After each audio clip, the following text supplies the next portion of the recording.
जी आज हम पढ़ेंगे भगवत गीता के अनुसार पाप माने क्या और क्या मात्र स्त्रियां ही पापी हैं। श्रीमद् भगवत गीता अध्याय 1 श्लोक 40 इसमें लिखा है कि कुल के नाश से सनातन कुल धर्म नष्ट हो जाते हैं तथा धर्म का नाश हो जाने पर संपूर्ण कुल में पाप भी बहुत फैल जाता है। श्रीमद् भगवत गीता अध्याय 1 श्लोक 41 इसमें कहा गया है कि हे कृष्ण, पाप के अधिक बढ़ जाने से कुल की स्त्रियां अत्यंत दूषित हो जाती हैं और हे वाषर्णे, स्त्रियों के दूषित हो जाने पर वर्ण संकर उत्पन्न होता है।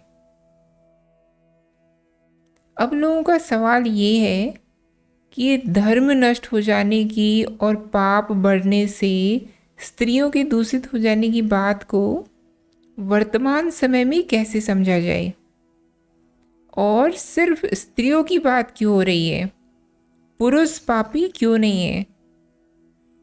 तो जो पहली बार श्रीमद् भगवत गीता पढ़ रहे हैं उनके लिए उत्तर ये है कि न स्त्री पापी है और न पुरुष पापी है। जो ऐसा कुतर्क दे वो पापी है। अब अर्जुन को तो कोई प्यादा चाहिए चाल चलने के लिए, तो उसने स्त्रियों को प्यादा बना लिया। अर्जुन के मन में स्त्रियों के कल्याण की भावना अचानक थोड़े ही उदित हो गई है। ये आया था रथ पर चढ़कर, कवच पहनकर, गांडीव लेकर, शंख लेकर लड़ाई करनी, और तभी याद आया कि अरे स्त्रियों का क्या होगा। ये सब बहाने हैं, इनको गंभीरता से मत लीजिए। स्त्रियों का बहाना नहीं बनाता तो कोई और बहाना बना देता। पुरुषों का बहाना भी बना सकता था, पशुओं का भी बहाना बना सकता था। थोड़ी और बुद्धि चलाता तो बच्चों का बहाना भी बना देता।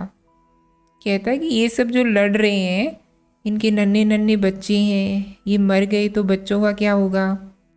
और आगे जा सकता था, कहता कि ये मर गए तो इन्होंने घर में जो पशु पाल रखे हैं, किसी के गैया है, किसी के टॉमी है, उनको रोटी कौन डालेगा। कुतर्क की कोई सीमा नहीं होती, तो इन सब बातों को बहुत महत्व मत दीजिए। अब लोगों का सवाल है कि यहाँ अर्जुन ने पाप का उल्लेख किया है, तो पाप का अर्थ क्या होता है, हमारे लिए पाप क्या है। उत्तर है कि जो शांति दे सो पुण्य और जो अशांति बढ़ा दे सो पाप। पाप और पुण्य आपकी स्थिति पर है।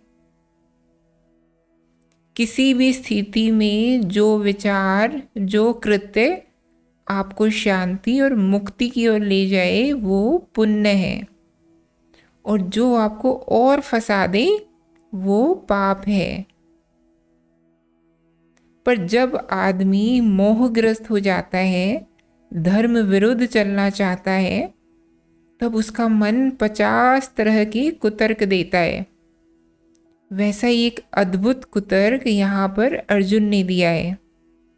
वो कह रहा है कि देखिए, लड़ाई हुई तो कुल का नाश हो जाएगा। मरेंगे कौन? ये जितने क्षत्रिय हैं सब मर जाएंगे। जब ये सब क्षत्रिय मर जाएंगे तो इनकी स्त्रियां क्या करेंगी? वो जाकर दूसरी जाति वालों के साथ समागम कर लेंगी, और एक जात और दूसरी जात के मिलन से जो बच्चा पैदा होगा वो कहलाता है वर्ण संकर। तो वर्ण संकर पैदा होंगे। वो डरा रहा है कृष्ण को कि आप मुझे लड़ने को बोल रहे हैं, और अगर लड़ लिया तो क्षत्रिय सब मारे जाएंगे और क्षत्रियों की स्त्रियां दूषित हो जाएंगी। यही शब्द इस्तेमाल कर रहा है अर्जुन कि सब स्त्रियां फिर दूषित हो जाएंगी, क्योंकि वो सब स्त्रियां फिर इधर उधर भागेंगी। बड़ी अद्भुत बात निकाली है अर्जुन ने। और आगे जाता है, बोलता है कि इतना ही नहीं होगा कि वर्ण संकर पैदा होंगे। वर्ण संकर जब श्राद्ध आदि करता है तो उससे पितरों की आत्मा को शांति नहीं मिलती। तो यही नहीं होगा कि आज जितने हैं वो खराब हो गए, वो जो ऊपर बैठे हैं वो भी खराब हो जाएंगे।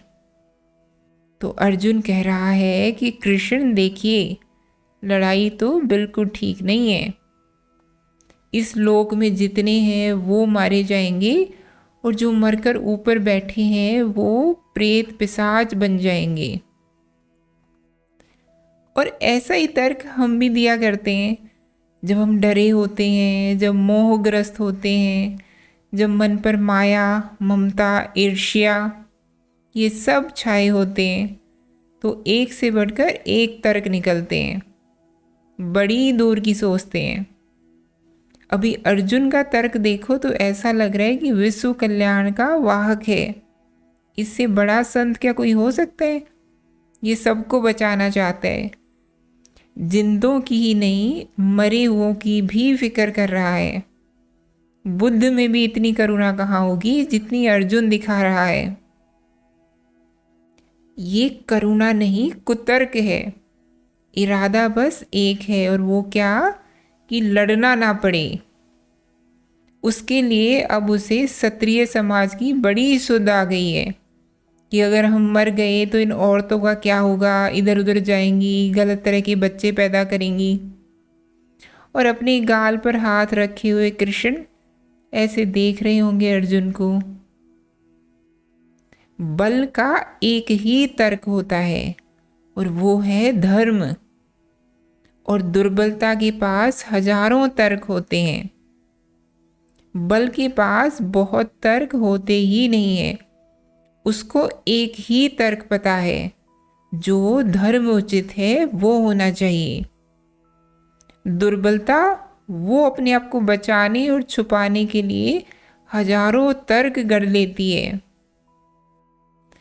सही काम आप करने निकलेंगे तो आप पाएंगे कि आपके पास बहुत सारे कारण नहीं है, बल्कि कोई पूछेगा कि किस कारण से ये काम कर रहे हो, तो हो सकता है कि आप कोई आश्वस्ति देने वाला कारण बता भी ना पाए।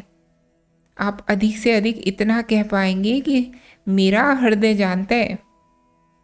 हमने सोचा नहीं है कि ये काम क्यों करना चाहिए, पर हमारी आत्मा जानती है। हमने तो इतना विचार किया नहीं है।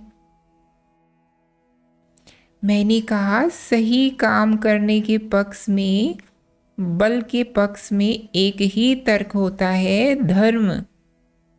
वास्तव में तो एक भी तर्क नहीं होता, और गलत, धर्म विरुद्ध, दुर्बलता प्रेरित काम को ढकने के लिए बहुत सारे तर्क बुनने पड़ते हैं।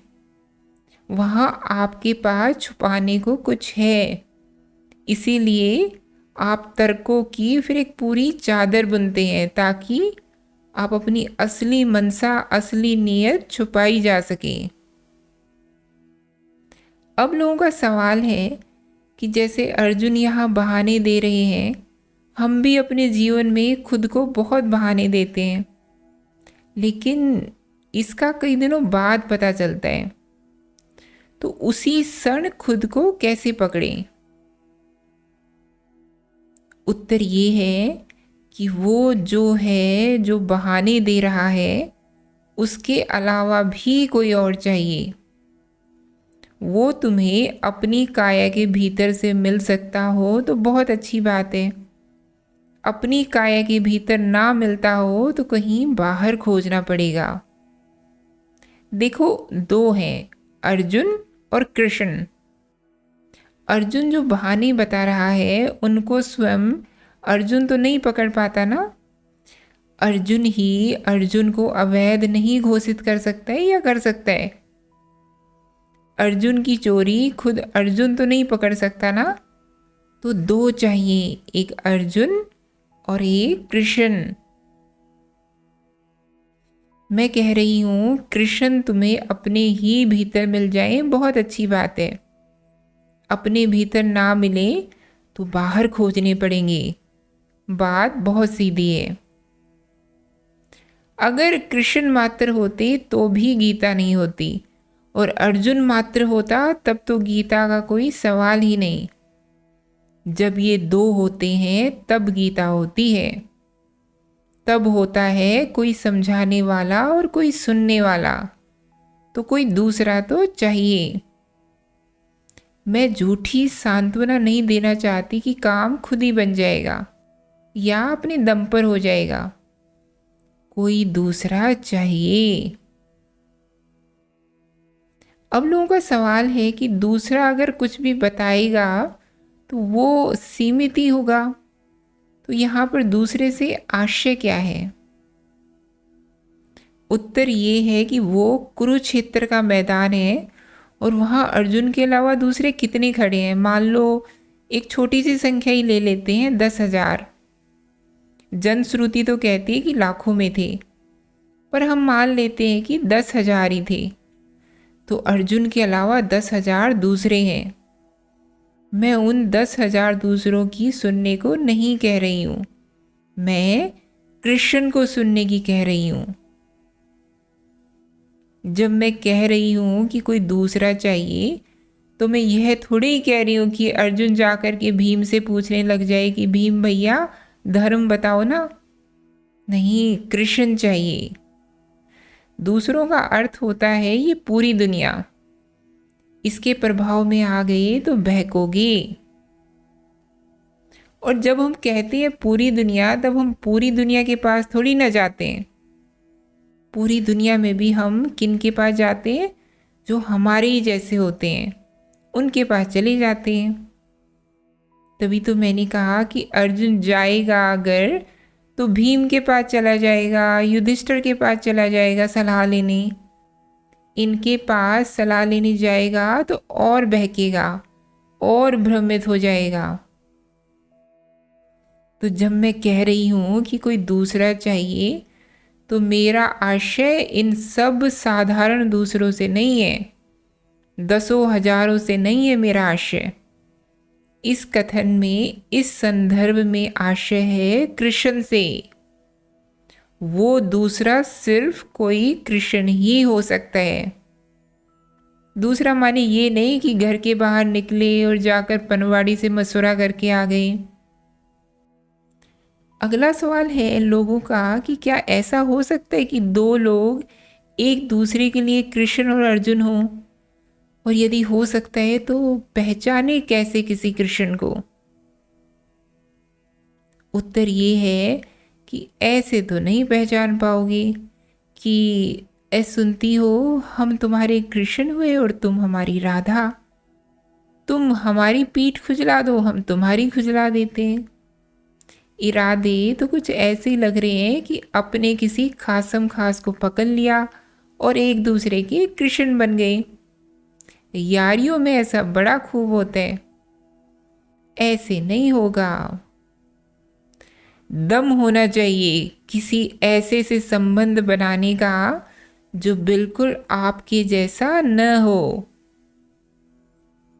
हमारे सारे संबंध बनते ही उन्हीं से हैं जो हमारे ही जैसे होते हैं, और जो हमारे जैसे ना हो उसके प्रति एक नापसंद उठती है और भय उठता है उससे। कृष्ण माने वो जो कहीं और का है, उससे संबंध बनाने के लिए बड़ी हिम्मत चाहिए। वो बात ही कुछ ऐसी करेगा जो बिल्कुल नई, अजीब और खतरनाक लगेगी। वो दिलासा नहीं देगा, अच्छा नहीं लगेगा आपको। और मैं नहीं कह रही हूँ कि ये जो दूसरा है, ये जो कृष्ण है, ये कोई व्यक्ति ही होना चाहिए। और अगर व्यक्ति है भी तो कोई आवश्यक नहीं कि वो लगातार एक ही व्यक्ति होना चाहिए। ये सब बातें महत्व की नहीं है। महत्व की बात है कि कोई दूसरा, दूसरा माने भिन्न, अलग, जो बिल्कुल ही अलग हो आपसे। जहाँ मिले, जैसे मिले, जिस कीमत पे मिले, उसको स्वीकार करें, उसको ले आएं। अब लोगों का सवाल है कि अर्जुन की भक्ति और सौभाग्य कि उसे श्री कृष्ण का मार्गदर्शन प्राप्त हुआ, जिससे कि वे कर्म और कर्तव्य के मार्ग पर चल सके। पर साधारण मन और जीवन के लिए यह इतना सरल नहीं लगता। अपनों के विरुद्ध जाकर विजय उत्सव मनाना कैसे सहज है? उत्तर ये है कि वो तो इस पर निर्भर करता है कि अपनों की आपकी परिभाषा क्या है, और अपनों की आपकी परिभाषा क्या है वो इस पर निर्भर करता है कि स्वयं की आपकी परिभाषा क्या है। स्वयं को अगर आप देह मानेंगे तो आप अर्जुन को भी देह मानेंगे, क्योंकि आपके अनुसार फिर इंसान देह ही होता है। और अर्जुन अगर देह है तो उसके अपने हुए वो सब जिनसे उसका देह का रिश्ता है, यानी कुल कुटुंब वाले भाई, चचा, ताऊ या पितामह, तो उनको आपने तत्काल कह दिया कि अरे वो तो अर्जुन के अपने हैं। कैसे हैं वो अर्जुन के अपने, समझाइए तो। थोड़ा विचार करिए कि कैसे आपने कह दिया कि कोई आपका अपना है। अपना कैसे, किस दृष्टि से अपना, और किन को अपना कह रहे हो? उन्हीं को ना जिनसे रक्त, मांस और गर्भ का संबंध है, जिनकी रगों में तुमसे जुड़ा हुआ खून दौड़ रहा है। उनको तुरंत कह देते हो कि ये मेरे अपने हैं। या जो सहोदर हैं तुम्हारे, उनको कह देते हो कि ये मेरे अपने हैं। सब बात शरीर की है ना, खून की, मांस की, उदर की। तो देख रहे हो कि अपनेपन के पीछे क्या बैठा हुआ है? सघन देह भाव। जो ही मेरे शरीर से संबंधित है मैं उसको बोल दूंगा अपना। यानी तुम सबसे पहले अपना किसे बोल रहे हो? अपने शरीर को। आप कह रहे हो कि अपनों के विरुद्ध चला गया अर्जुन कृष्ण की बात सुनकर। अपनों के विरुद्ध नहीं गया, वो अपने के साथ रहा। अर्जुन अगर देह नहीं है, अर्जुन अगर बोध और शांति के लिए छटपटाती चेतना है, तो अर्जुन का अपना तो बस एक ही है ना, कृष्ण। तो अर्जुन अपनों के खिलाफ गया या अपनों के साथ गया? युद्ध करके मैं पूछ रही हूँ, अर्जुन अपनों के खिलाफ गया या जो एकमात्र उसका अपना था उसके साथ गया? देह बनकर देखोगे तो यही लगेगा कि अर्जुन अपनों के खिलाफ गया, और चेतना बनकर देखोगे तो समझ में आएगा कि अर्जुन का तो अपना कोई था ही नहीं। अर्जुन का अपना तो कृष्ण भर थे। जो अपना था उसी के साथ अर्जुन चला गया। ठीक ही किया, स्वाभाविक बात है। इतनी जल्दी आग्रह मत पकड़ लिया कीजिए इन गंभीर मसलों पर। बहुत विचार करके बड़े ध्यान के साथ कहा करिए कि कौन अपना है और कौन पराया है। जिसने आपको अपना कह दिया आप उसी के जैसे हो जाएंगे, और जिस नाते आपने किसी को अपना कह दिया वो नाता ही आपके जीवन का केंद्र बन जाएगा। जिसको आपने देह के नाते अपना कह दिया उसकी उपस्थिति आपको देह अभिमानी ही बनाकर रखेगी।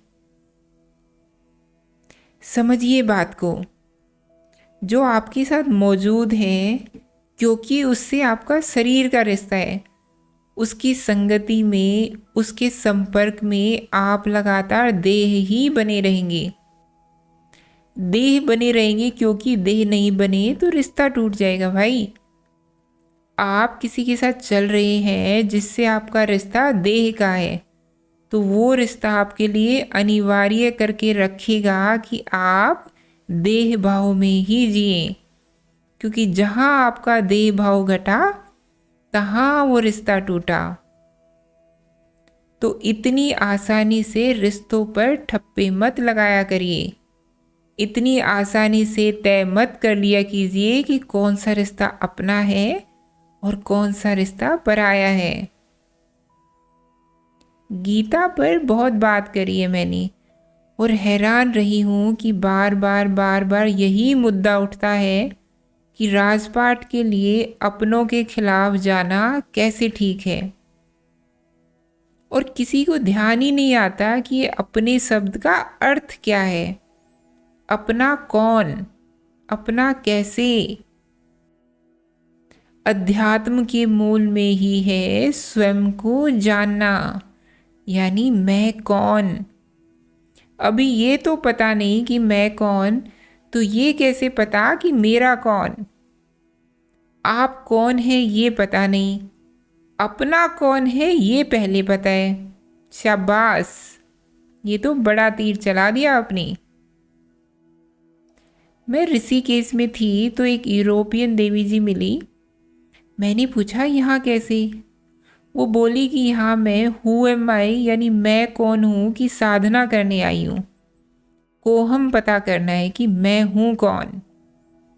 मैंने कहा और ये आपके साथ कौन है। तो वो बोली कि ये मेरी बॉयफ्रेंड है। देवी जी समझ भी नहीं पा रही थी कि उन्होंने कितनी विरोधाभासी बात कर दी है, कितनी सेल्फ कॉन्ट्राडिक्टरी बात कर दी है। अगर तुम्हें नहीं पता कि तुम कौन हो तो तुम्हें ये कैसे पता है कि जो तुम्हारे साथ है वो तुम्हारा अपना है। पर नहीं, मुझे यह तो नहीं पता कि मैं कौन हूँ, वो आप बताएंगी। पर मुझे यह पता है कि ये मेरे पति हैं और ये मेरा बच्चा है। अगर तुम्हें पता है कि ये तुम्हारे पति हैं और ये तुम्हारा बच्चा है तो फिर तुम्हें ये भी पता होगा कि तुम कौन हो। नहीं, वो तो नहीं पता, वो आप बता दीजिए। अगर अपना नहीं पता तो अपनों का कैसे पता भाई। पर अपनों का हमें खूब पता होता है, फिल्में खूब देखी हैं हमने। अब हिंसा का आरोप तो लग ही गया है तो दिल दुखाने वाली एक दो बातें और बोल देती हूँ। कोई नहीं है अपना।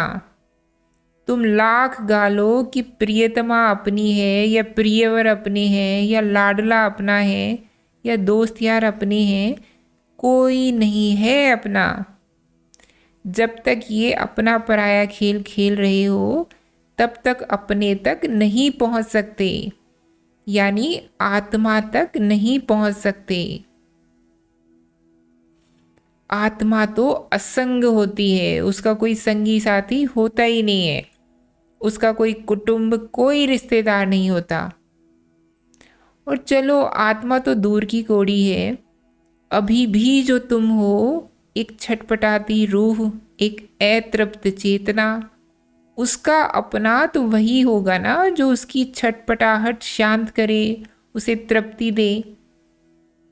जिनको अपना बोल रहे हो वो तुम्हारी छटपटाहट क्या शांत कर पाते हैं, तुम्हें तृप्ति दे पाते हैं वास्तव में?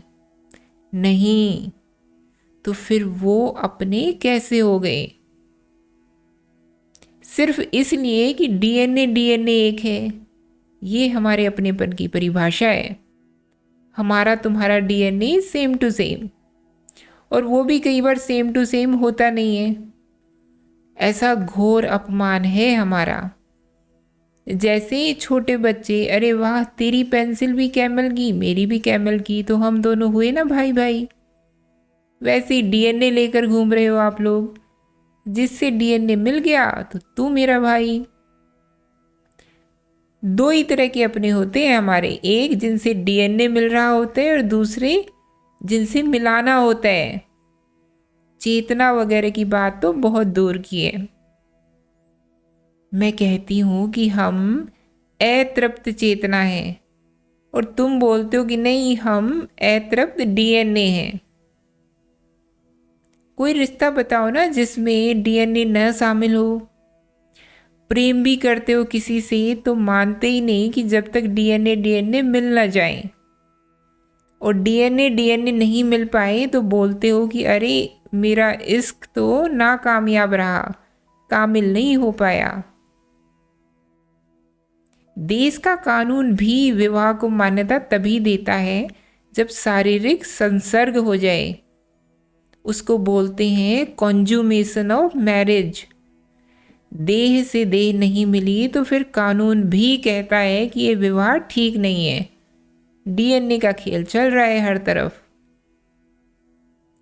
तुम किसको अपना बोलते हो यह तय कर देगा कि तुम कौन हो, तो खबरदार रहना। अब प्रश्न है कि आप जो दिखाना चाह रहे हैं वो मेरे अनुभव में है ही नहीं। मन और शरीर से हटकर जो मैं हूँ, मैं तो उसके प्रति संदेह में हूँ। इसका उत्तर है, अभी जैसे जी रहे हो वो सब तो अनुभव में है ना, तो उससे चिढ़ नहीं उठ रही। फिर अगला क्वेश्चन है कि चिढ़ उठ रही है लेकिन वो मेरी परेशानी को कुछ सीमित समय के लिए ख़त्म भी कर दे रही है। फिर क्वेश्चन है लेकिन वो सीमित है बस, तो इसका उत्तर है तो सीमित होने से चिढ़ नहीं उठ रही है क्या। फिर क्वेश्चन है कि हाँ होती है और बाद में जब परेशानी फिर आती है तो फिर से चिढ़ उठती है, तो इसका उत्तर है वही चिढ़ जब जोर से उठेगी तो कृष्ण की तरफ भागोगे। जब तक चिढ़, वो वेदना, वो खलिश ऐसी ही है, हल्की हल्की, मध्यम मध्यम, तब तक यूं ही थोड़ा बहुत सत्संग वगैरह कर लिया तो खुजली मिट गई। जब अपनी हस्ती से चिढ़ उठने लग जाती है तब आदमी कहता है कि कोई कृष्ण चाहिए।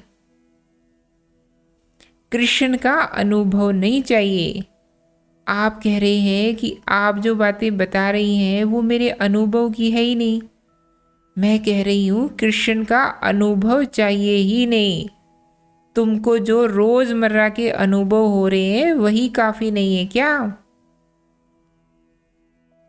अगर जरा सी तुम में अपने प्रति संवेदना हो तो तुम्हें दिखाई देगा कि तुम्हारे रोज़मर्रा के अनुभवों में तुम्हारे लिए कितनी यातना है।